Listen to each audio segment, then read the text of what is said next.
안녕하십니까.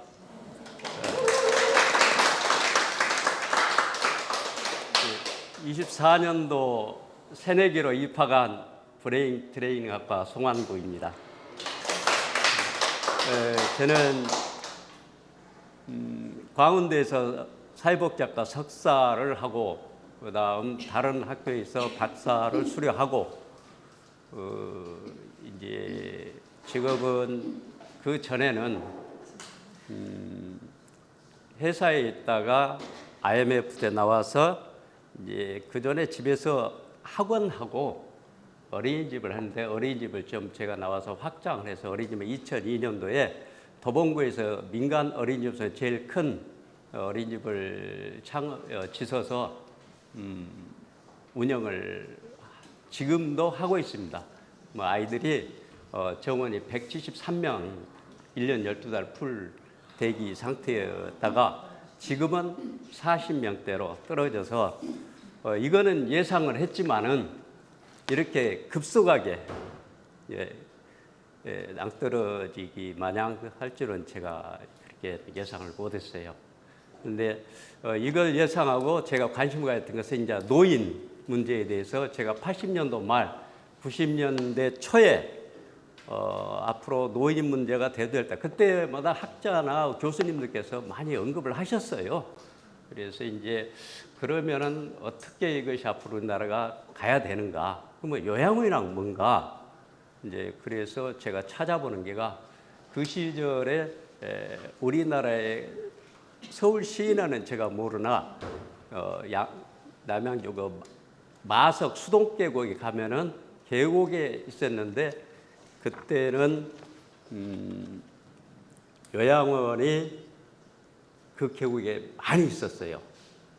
다양한 요양원이었는데 쉽게 표현하면은 호텔급부터 초가 3간 그런 수준까지 다 있었습니다. 그래서 근데 하루 날 잡아서 다 뒤져봤어요. 근데 거기 가서 보니까 호텔급 하는 데는 종교재단에서 하시는 곳이 정말로 괜찮은 게 좋았었고 또 개인들이 한 데는 그냥 눈만 감으면은 관수로 들어가실 어르신들만 계셔서 좀 그때 이거는 아니다 하고 염두에는 두고 있지만은 준비는 그렇게 쉽게 못했어요. 그러면서 이제 이론적으로 좀 공부를 하자.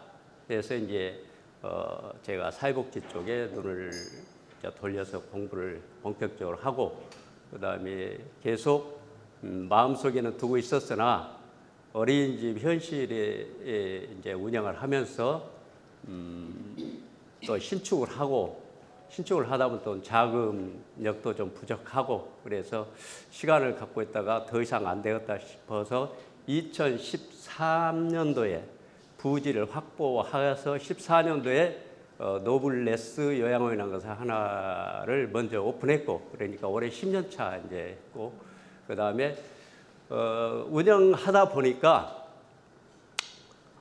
그곳은 제가 설계를 해서 제 의도대로 지어진 것이 아니라 이미 설계도 오고 땅 파기할 때 제가 매입을 했던 것이라 제 의도가 아무도 반영되지 않았었어요. 그래 이제 실내 공간이랄지 실외 공간이랄지 노인을 위한 그런 공간이 돼야 되는데 한마디로 어르신들만 많이 좁은 공간에 법적으로 허용한 데서 수용할 수 있는 그런 걸 만들어서 마음에 안 들어서 또한 양심에 거리기도 하고 그래서 마음쓰고 기회가 되면은 멋있는 것을 한번 지어보겠다 하고 베레던 차에 14년도 지금이 25년도니까 23년도에 신축을 하기 시작을 했습니다. 그러니까 같은 동네에 있어요. 의정부 만가대라는 동네고 남자들은 쉽게 아실 겁니다. 그 306 보충대 그 동네고 위치는 수락산 바로 시작하는 지점입니다. 그래서 거기는 딱 누가 봐도 요양원 자리로서는 괜찮은 지역이다. 또한 지역을 제가 여기도 언급을 했지만은 지리적 여건이 전에 수동계곡 같은 데는 산 좋고 물 밝은 곳 찾아서 전에는 그런 곳을 선호했고 요양원이라 하면 당연히 그런 곳을 찾았고 지었습니다. 그런데 지금은 현재는 보호자들, 즉 자녀들이 쉽게 어르신들을 찾아뵈고 퇴근하고 퇴근 전 자주 찾아볼 수 있는 지역이어야 되지 않겠냐. 그 다음 자연 친화적이 돼야 되지 않겠냐. 그 다음 이제 그렇게만 해서는 또 안 되죠. 어르신들 모집하는 지역이 가까워야 되죠. 배후 지역이라 하고 또 중요한 것은 직원 모집이 용이해야 됩니다. 그래서 이런 것을 감안할 때 제가 이제 지금 하고 있는 그 지역이 그래도 제 소견으로는 적당한 지역이다 생각해서 자리를 잡고 현재 2개를 운영하고 있습니다. 노블레스 요양원은 대지는 한 400평 되고요. 이제 특색은 거기다 외부에 한 110평쯤 외부 정원을 두었고 여기도 이제 홈페이지 들어가셔 보면 나올 겁니다. 그다음에 정원은 83명. 그래서 아마 오늘부로 80명이 어르신들 계시고요. 근데 이제 어르신들이 어쩔 때는 이제 꼭 80명 쭉 가는 것이 아니라 뭐 70명대로 떨어질 때도 있고 또 올라갈 때도 있고 병원에도 가시고 또 하느님 부흥을 받아서 가시기도 하고 그렇습니다. 그러니까 일정하지는 않고요. 날마다 그 어르신들하고 이렇게 아침부터 저녁까지 토요일, 일요일 없이 1년 360일 이렇게 살고 있습니다.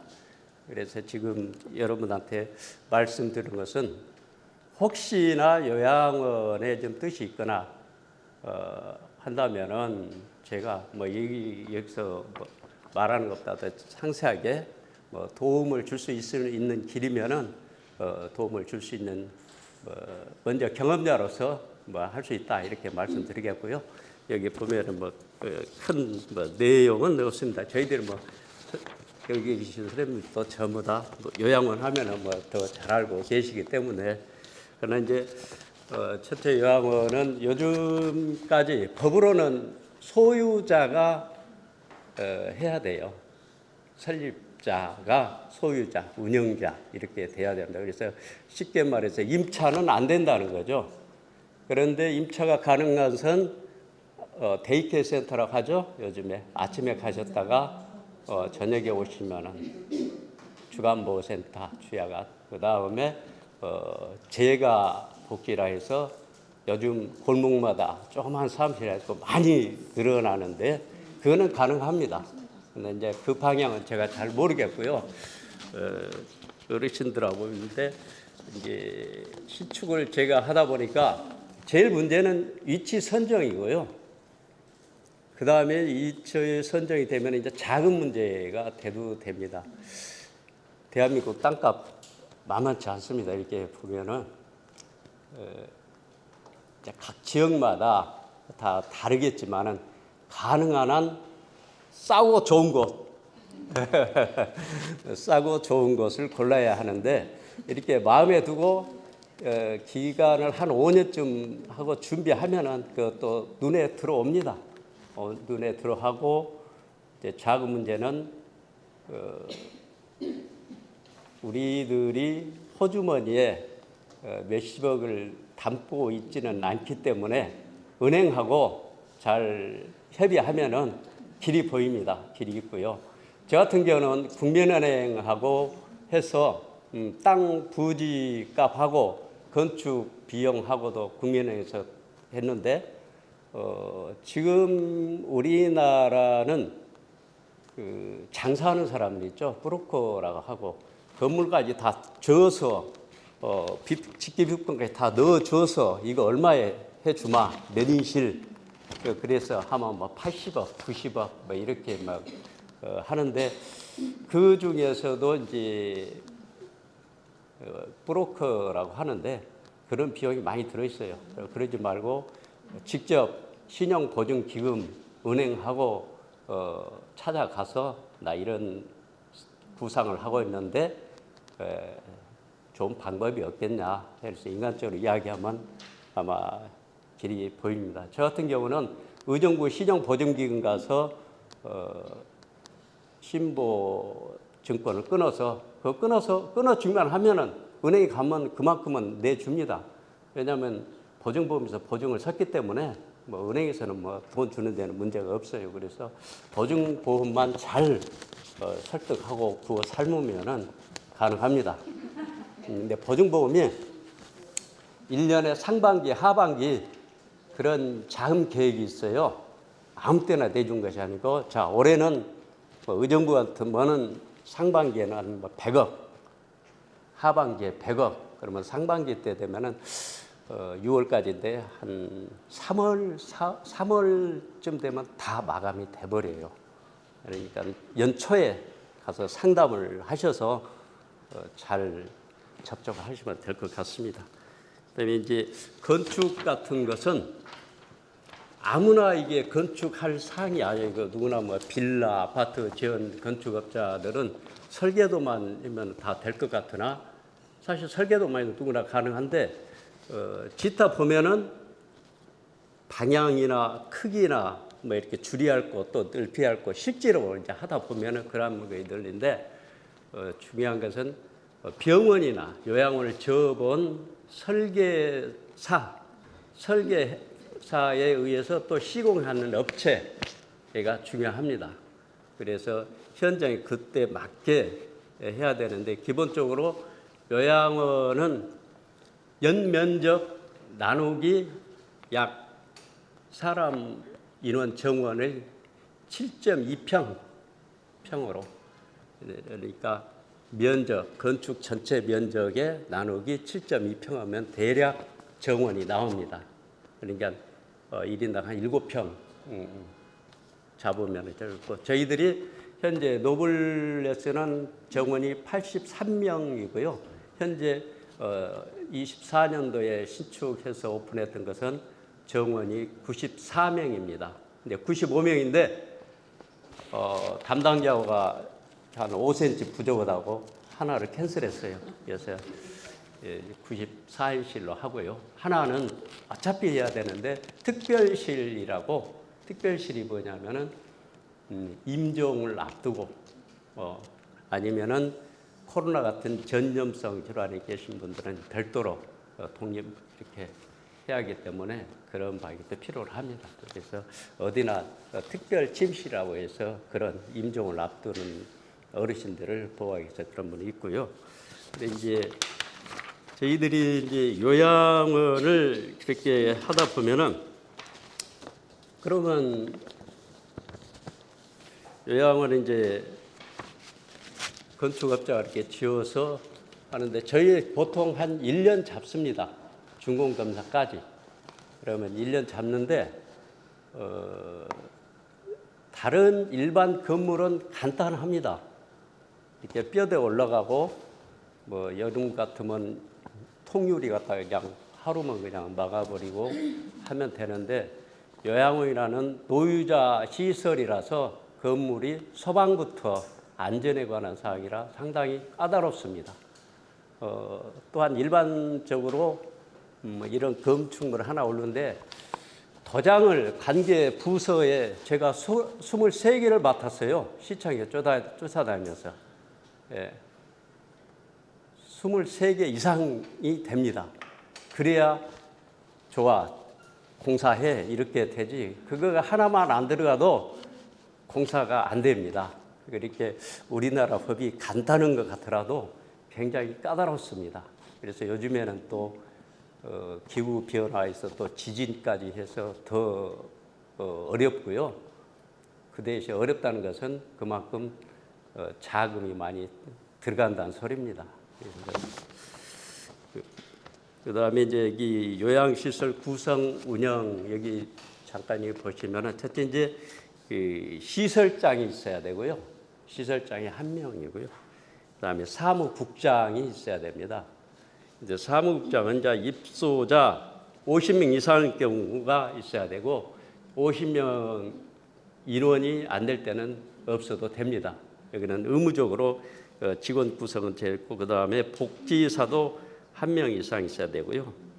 그 다음에 사회복지사는 저희 같은 데는 사무실 직원이 시설장 합쳐서 5명입니다. 그래서 2명은 복지사고요. 전체 복지사 자격증은 있는데 한 분은 시설장, 한 분은 사무국장, 2분은 복지사 역할을 하고 있습니다. 그래서 전반적으로 실무는 각 분야마다 다 있고 또 행정 서류가 많이 있습니다. 그래서 이제 그 다음에 이제 또 외부적으로는 계약 의사라 해가지고 요양원은 2주마다 한 번씩 계약 맺은 의사가 와서 전체적으로 한번 어르신들을 이렇게 순회를 해서 어디 아프신 곳 아니면 특별한 사항을 해서 그 즉시 조치를 시킬 수 있도록 하고 있습니다. 또 해야 되고요. 그러게. 그다음에 이제 간호사 내지 간호보조사가 있어야 되고요. 이 분야는 25명당 한 명씩입니다. 그러니까 25명 되면 2명이 있어야 되고요.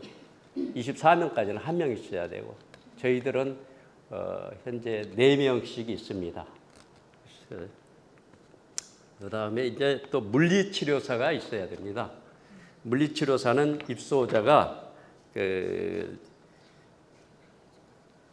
한 명, 의무적으로 한 명인데, 입소자는 이제 보통 한 30명 기준으로 물리치료사를 두고 있고요. 100명 되면 또 한 명 더 둬야 됩니다. 그래서 현재 저희들은 각 한 명씩 있는데요. 한 명이 약 90여 분의 어르신을 맡기는 좀 어려움이 있더라고요. 시간이 문제 아니라 물리치료사가 힘들어해요. 그래서 지금 어르신이 84명에서 80명 왔다 갔다 하는데 90명 되면은 한 명 내가 채용하겠다 약속을 하고 조금만 견뎌라. 그래서 부지런히 제가 90명을 채우겠다고 지금 돌아다니고 있습니다. 그래서 그 다음에 제일 중요한 것은 이제 실무를 맡고 있는 요양보호사입니다. 잘 아시죠? 주변에서 요양보호사 많은데, 요양보호사는 제가 10여 년 전에는 60대 후반, 70대 초반 그런 분들이 많이 오셨어요. 그러니까 그때는 이제 학력으로 보면은 중졸, 국졸, 그리고 무슨 조직화된 뭐 공무원 사회, 군인 사회, 주식회사 큰 그래도 대기업, 중소기업 이상 된 데서 회의다, 이렇게 전달 사항이다, 이러한 것 의미를 몰라요. 어떻게 제가 생각하면 차라리 벽을 보고 이야기한 것이 낫겠다. 이야기해줘서 자 이렇게 전달 사항고 이런 상황, 이렇게 응급조치 상황 이렇게 해서 이렇게 돌아서면 잊어버려요. 그리고 자기 마음대로 하는 거예요. 자기 마음대로. 하나의 그 스케줄이 있고 다 시청에서 내려온, 공단에서 내려온 그대로 해야 되는데 이게 안 돼요. 너무 갑갑했는데 한 달에 한 번씩 전체 모여놓고 지금도 하고 있습니다. 전체 모여놓고 교육을 하고 있으니 지금은 잘합니다. 지금은 아주 잘하고요. 그리고 특색은 연령대가 아주 낮아졌습니다. 그래서 50대 중반부터 60대 중반까지, 그 중반 이후로는 거의 저희는 없고요. 특이한 상황은 70대 후반 되신 분이 한 10년 거의 가깝게 근무하고 계시는데, 그분은 본인이 요양원을 하겠다. 그래서 아시는 의사 선생님께서 요양원을 차릴 테니 네가 와서 요양원 가서 먼저 실무를 접해라. 그리고 들어오셨다가 그 의사 선생님이 먼저 하늘나라로 가셔버렸어요. 그래서 여기가 지금 계속 계시는데 그분이 70이 넘었습니다. 72인데 전에 간호사였어요. 그 병원에. 그래서 간호사라 엄청 잘 아시고 잘 하시고 그렇습니다. 그래서 요양 케어나 또 간호나 여러 가지 상담 역할도 해주시고 이렇게 해서 믿음직스럽게 지금 잘 계시고 있고요. 그다음에 이제 사무원이 한 명이 있는데요. 그 입소자가 이제 어르신 정원이 30명 된 사무원이 있습니다. 주로 사무원은 그 자격증이 없어도 됩니다. 그래서는 이제 주로 그 가족들 중에 한 명이 뭐 이 일 저 일을 하면서 이렇게 사무원 들고 대부분 그렇습니다. 그리고 영양사가 필요로 하고요. 영양사는 급식 식수 인원, 그러니까 직원까지 합쳐서 식수 인원으로 들어가잖아요. 그래서 50명 이상 되면 영양사가 있어야 됩니다. 그 다음에 이제 조리원이 있어야 되고, 영양사 이제 지휘 아래 조리실에서 저희들은 영양사 1명, 조리원 4명, 그래서 조리실에서 5명이 이렇게 음식을 준비를 하고 있습니다. 그래서 이제 3명씩 하면서 1명은 이렇게 돌아가면서 이제 휴무를 가져야 하기 때문에 그렇게 하고 있고요. 그 다음에 또 유세원이라 해서 여기 보면은 입소자 100명단인데 저희들은 아예 처음부터 뒀는데 유세원은 무슨 업무를 하냐면은 주로 빨래 담당을 하십니다. 유세원한테 청소를 좀 부탁을 하면 안 됩니다. 급하다고 해서 밥을 좀 시키면 안 됩니다. 이거는 가서 요즘 세상 좋죠. 노동부에서 금방 오라고 합니다. 그리고 또 노동부 가서 한번 또 구경 한번 오고 잘못했습니다 하고 뭐 하나 쓰고 뭐 벌금 물고 뭐 이렇게 하고 있었는데 각 영역 외에 이렇게 시키면은 문제가 발생하고요. 그다음에 또 관리인이 있어야 됩니다. 관리인 쉽게 생각하면 말씀하신 지금 옛날에 우리 학교 다닐 때 학교 소사라고 있었죠. 소사 그런 역할을 하십니다. 그래서 그 외에 외부 일, 건물, 뭐 침대 뭐 이렇게 부서지고 수리하고 외부에 뭐 사오고 심부름하고 저희들 같은 그런 일에다 이제 어르신 모시고 병원에 가신 차량 운전까지 하고 있습니다.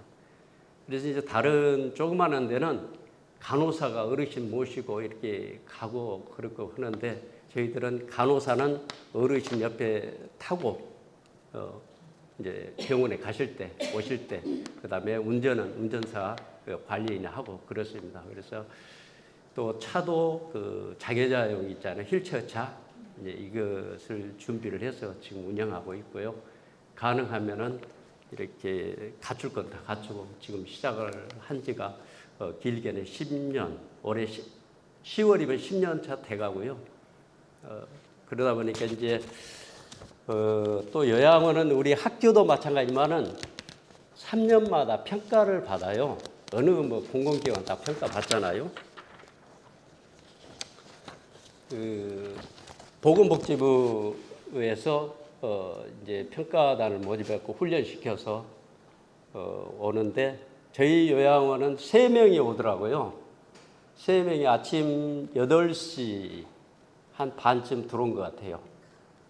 딱 출근한 것부터 오후 6시 되면 이제 그분들도 퇴근을 하시는데 3분이 한 분은 주로 행정, 서류, 한 분은 돌아다니면서 뭐 위생 점검부터 안전사항까지 이렇게 다 검토하시고 또 한 분은 직원들마다 불러서 질의응답합니다. 뭐 쉽게 말해서 여기 원장이 너희들 뭐 때리는 일 없냐? 너희들 근무 외 시간 불러서 또 일 시킨 거 없냐? 사적인 일 시킨 일 없냐? 뭐 힘드냐? 뭐 금품을 제공 뭐 받냐? 우리 원장이 외부 그 규정된 보험 수가 외에 더 받냐? 뭐 이러한 내용들인 것 같습니다. 그다음에 이제 또 좋은 점이 뭐냐 이렇게 하고 주로 그런 거고 또한 그러기 전에 전화로 입소한 어르신 보호자에게 미리서 다 또 전화 상담 다 물어보고 또 옵니다. 이렇게 해서 이제 평가를 마치고요. 거기서 A등급, B등급, C등급 이렇게 우리 공단 홈페이지에 들어가면은 등급 표시가 그래서 결정됩니다. 그래서 이제 우리 학점 마냥 90점 이상 되면 A, 95점 이상 되면 A+, 뭐 이렇게 이제 배열이 쭉 되고요. 그 매뉴얼이 상당히 강화돼서 어렵습니다. 규모가 크면 클수록 더 어렵습니다. 학교도 마찬가지일 겁니다.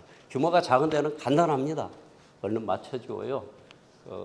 그렇게 크게 준비할 사항이 없는데 규모가 큰 데는 좀 여러 가지 선볼 곳이 넓어서 많습니다. 그래서 저희들은 3분기에 노블레스가 있고 4분기에 노블페어가 있는데 그 전에 내일 모레 6월 25일 날 또 지도감사라고 해서 지금 지도감사 준비하다가 요즘에 그 바쁜 일을 생겨서 그 하다가 지금 왔습니다.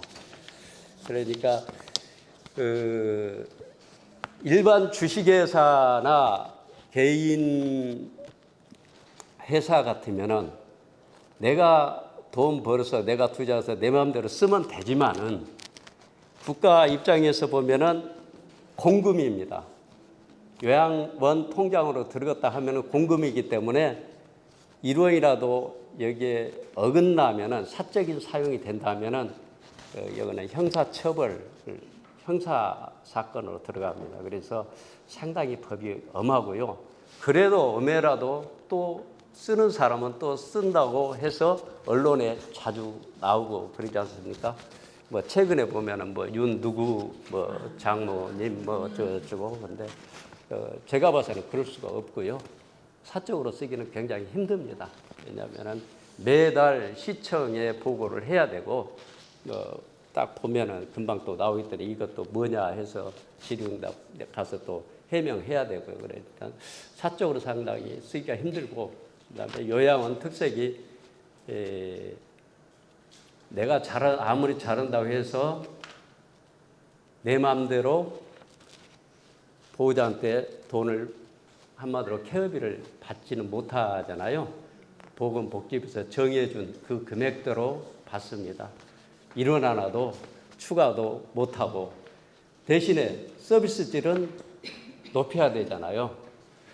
왜냐하면 또 경쟁이 도입되니까 그래야 되고 또한 기본적으로 그래야 맞는다고 생각을 해요. 그러나 좀 우리나라는 좀 심하지 않나 이제 색안경을 띄고 보기 때문에 너무 타이트해요. 그래서 그런 점입니다. 그다음에 이제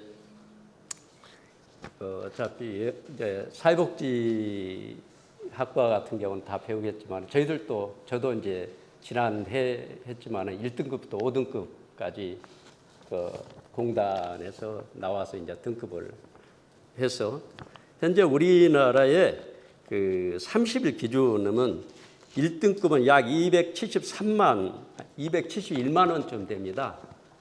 271만 원쯤 되는데 거기 프린트에서 올라가 있는데요. 271만 3,500원이고 이제 하루에 9만 450원거리입니다. 곱하기 30일 하면은 한 달 271만 3,500원쯤 나오는데요. 이제 이 중에서 80%를 보험공단 그러니까 우리들이 보험료 중에서 장기 요양보험 거기서 그 기관에서 80%를 저희 요양원한테 쉽게 말해서 어르신 케어비로 저희들한테 들어오고요. 20%는 이제 직접 보호자들이 납부를 합니다. 근데 그 20%도 수급자는 1원도 안 냅니다. 그 다음에 또 형편에 따라서 12%만 낸 사람, 그 다음에 8%만 낸 사람 그렇습니다. 이 때문에 이제 한 4가지 정도 구분돼서 이거는 전에는 동사무소라고 했는데 지금은 이제 주민센터에서 그 담당자, 사회복지 담당자가 그 어른 형편 보고 이렇게 해준가 봐요. 그래서 그렇게 합니다. 그다음에 이제 우리나라는 제가 일본을 이거 짓기까지 해서 저는 이제 2번을 갔고요. 저희 집사람은 3번을 가서 이제 봤는데 일본보다는 저희가 시설 면에서는 최신 지식이라 전부 다 양호해요. 일본은 역사는 깊지만은 그래도 이제 건물은 노후화됐고, 이제 특색은 일본은 젊은 사람들이 사회복지 요원들이니까 거기서 요양보호사가 됐든 밟고 이렇게 점차적으로 진급해서 올라가는, 그래서 지도자가 되는 그런 시스템이고요. 그게 참 잘 됐다 생각을 해요. 그러니까 어느 정도 팀장급 되면은 베테랑이 돼서 케어하는 데나 행정적으로는 아주 능수능란하게 잘 하는 것 같습니다. 근데 우리나라는 아직 그런 시스템이 안 되고 사회복지사의 그 한마디로 처우는 상당히 열악합니다. 국가에서는 사회복지 제도는 만들어 놨지만은 그냥 너희들 알아서 해라 이것이죠. 아직까지는 그런 것 같습니다. 뭐 선거 때만 되면은 잘해 보겠다 하지만은 지나면은 돈을 어디서 날 겁니까? 안 됩니다. 예, 그래서 좀 반발이 저 같은 경우는 좀 뭐라고 해주고 싶습니다만 못하겠습니다. 그다음에 이제 4인실이 기준이고요. 4인실 4명 이상은 그 수용을 못합니다. 근데 병원은 4명 이상 뭐 10명도 수용을 하죠. 그것이 요양병원하고 요양원의 가장 큰 차이점은 그 점입니다. 그 다음에 4명 이하는 가능합니다. 그래서 1인실, 2인실 같은 경우는 너희들이 좀 공간을 확보를 해서 너희들이 책정해서 받을 만큼 받아라. 그거 하는 자율성이 있어요. 그래서 여기 하남, 강남 이런 곳은 1인실이 한 200만 원까지 제가 받는 걸로 알고 있어요. 그러니까 20만 원 플러스 아까 20% 아니 200만 원 플러스 20%뭐 이 정도 됩니다. 근데 저희는 제가 4인실만 해봤더니 그 평생 봉사하다가 제 생을 마감하고 할 것 같아서 이제 좀 요령이 생겨서 수지를 좀 맞춰보자 해가지고 1인실, 2인실을 반을 넣습니다. 구성을 1인실, 인실 반을 넣고 4인실 반을 넣는데 1인실은 저희들이 하루에 17만 원, 30일기로 그러니까 51만 원을 더 받습니다.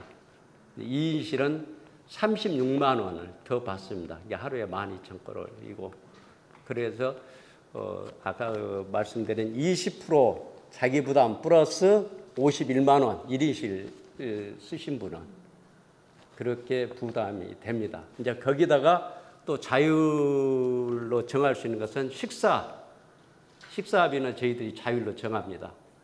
그래서 의정부 같은 경우는 동네가 좀 북쪽이어서 그런가 몰라도 단가를 한 3,000원대로 정해놓고 서로 다 눈치 보고 싼 게 좋겠다 싶으겠죠. 이제 소비자는 싼 것을 원하고 하니까. 근데 저는 그거는 안 된다. 의정부에서 저희들 식사비가 가장 비쌉니다. 높습니다. 저는 가장 높되 가장 질을 높여라.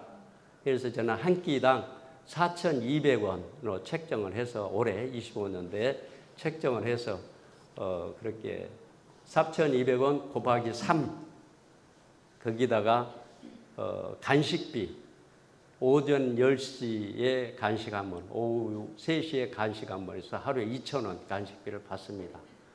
이제 그래서 그렇게 개인한테 받는 것은 그거요. 일체 이제 약값이나 병원비 같은 건 뭐 저희들이 받을 수 있는 여건도 안 되고 개인들이 가서 병원에 지불한 것이고 그다음에 이제 저희들이 할 수 있는 것은 보호자는 뭐 약값 내러 오시겠어요. 저희들이 미리서 약값 지불하고 그 보호자한테 그 영수증을 청구를 합니다. 그다음에 이제 저희들은 이제 포괄수가자라 해서 어떤 초창기나 막 기저귀 값도 받고 기저귀도 가져라, 뭐 약도 가져라, 막 그랬을 거예요. 근데 그거는 아니고요. 우리나라 포괄수가자라서 다 포함된 겁니다. 모든 것이 포함된 금액이라서 그렇게 하고요. 단지 이제 이 미용값은 이제 각자 이제 다르는데요. 저희들 같은 경우는 봉사자가 어느 날에 있어서 자원봉사자 올 때는 자연봉사한테 이렇게 오니까 미용을 해드릴까요? 하면 보호자가 오케이 하면은 그냥 해드리고, 아니다 우리 어머니는 내가 가서 모시고 와서 할란다 그러면 그렇게 하시라. 예, 그렇게 합니다. 자율로 맡겨놓습니다. 그래서 한번 이렇게 와서 하는데 10,000원 받습니다. 10,000원 받아서 그 미용사 드리고 있습니다. 그래서 그리고 이제 저희들이 이제 그 주로 이제 구성은 요즘 일반 회사도 마찬가지고 노동자 권익 인권 문제가 굉장히 중요하지 않습니까? 또한 복지도 그렇고, 그래서 요양보호사 휴게실, 뭐 간호사 휴게실, 직원 휴게실 이렇게 다 있어야 됩니다. 없으면 안 됩니다. 그래서 있어야 되고요. 저희들도 조그만하게 이렇게 있고, 또 오면은 그 형식 아니면 요즘에는 사용은 아닙니다만은 뭐 찜질방 형식으로 이렇게 만들어놔서 겨울에는 뭐 하고 있고, 그 다음에 조리실 직원들 좀 편하게 가서 쉬으시라 이렇게 하고 제공하고 있습니다. 그래서 어르신들하고 뭐 직원들 이렇게 사용하고 있고요. 그래서 이제 제가 이렇게 여러 가지 일을 하다 보니까 이 어르신들께서 주로 기본적으로는 법적으로는 65세 이상 노인성 질환을 가진 자, 이제 이렇게 인데 주로 이제 치매, 심혈관 계통 이쪽인데, 다른 것은 알 수는 있으나 치매 쪽은 왜 오는지를 모르겠어요. 그래서 공부를 좀 해볼 수 있는 길이 없을까 하다가 이 나이에 23년도 겨울에 눈도 오고 날도 차고 그래서 컴퓨터 앞에 앉아서 대한민국 학과를 내가 다 뒤져봤습니다. 뭐 대학원에 요즘에 뇌에 관련된 학과가 많지요. 근데 내가 학위가 필요한 것은 아니고 지식이 필요하다 해서 다 뒤져봤는데 생전 처음 보는 글로벌 사이버 대학이라는 게 눈에 딱 들어와요. 그래서 무조건 전화를 했습니다. 우리 전화를 하고 전화를 받은 분이 저 계세요. 그래서 글로벌 사이버 대학에서 최초의 만남 저 선생님이고요. 약속을 해서 와서 보니까 최초에 또 상담을 하고 뵌 분이 우리 오창영 교수님입니다. 그래서 제가 상담을 하고 제가 이런 일을 하고 있으니 이러한 지식이 필요로 하다 가능하겠습니까? 오창영 교수님이 맞다고 하면서 그래서 제가 여기 입학을 하게 됐고요. 와서 입학을 하다 보니까 뇌에 관련된 과목이 제일 재밌어요. 이게 그래서 치매가 오고, 그래서 말이 어눌하고, 그래서 손이 떨리고, 이쪽 뇌가 왜 그럴까? 나도 한번 이거 내 거를 한번 분해를 해보면 쓰겠는데 이게 그래서 이제 여러 가지 이제 고민거리는 우리 기왕에 왔으니까 지금 많은 연구들을 하고 지식을 갖고 계신 걸로 알고 있는데, 여기서 이제 내 체조부터 시작해서 좋은 것을 만들어서 보급하는 그러한 길이 있었으면 좋겠고요. 그래서 지금 오창영 교수님 많은 지금 고민을 하고 계신 걸로 알고 있습니다. 그래서 기왕에 제가 여기 글로벌 사이버 대학 브레인 튜닝학과로 입학을 했으니까 하던 일에다가 우리 학과의 특색을 접목시켜서 그래도 이 길을 들어섰으니까 뭐 하나 특색 있게 대한민국에서는 요양업계에서는 아니면 이렇게 뇌 쪽에 브레인 튜닝학과에 플러스해서 제가 한번 연구를 할 수 있다는 자신을 못하고요. 지식이 부족해서 좀 해봐서는 욕심이고, 이게 부족하면 교수님한테 많이 의지를 하겠습니다. 이상으로 제 간단한 일을 마치겠습니다. 감사합니다.